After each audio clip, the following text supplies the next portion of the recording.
बहुत समय पहले मालवा के राजा इंद्रद्युम्न भगवान विष्णु के परम भक्त थे। एक दिन उन्होंने सपना देखा कि स्वयं भगवान उन्हें आदेश दे रहे हैं, मेरी ऐसी अद्वितीय मूर्ति बनाओ जो संसार में कहीं न हो।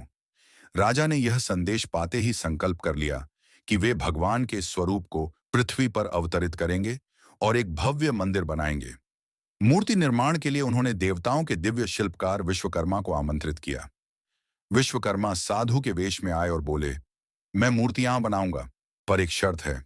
जब तक मैं भीतर काम करूं, कोई दरवाजा नहीं खोलेगा। यदि वचन टूटा तो मैं मूर्तियों को अपूर्ण छोड़कर चला जाऊंगा। राजा ने यह शर्त स्वीकार कर ली।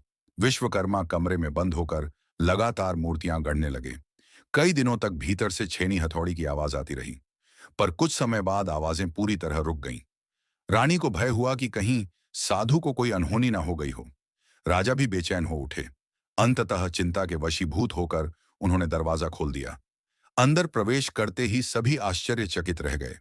वहां भगवान जगन्नाथ, बलभद्र और देवी सुभद्रा की मूर्तियां थीं, दिव्य, पर एक अलग ही रूप में।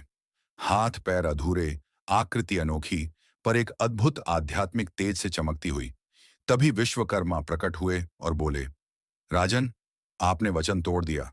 अब मैं अपना कार्य पूर्ण नहीं कर सकता, पर इन मूर्तियों को अधूरा मत समझना। इन्हीं में भगवान का साक्षात वास होगा। राजा ने विनम्रता से सिर झुका दिया। उन्होंने उसी रूप में मंदिर का निर्माण करवाया और मूर्तियों की स्थापना करवाई।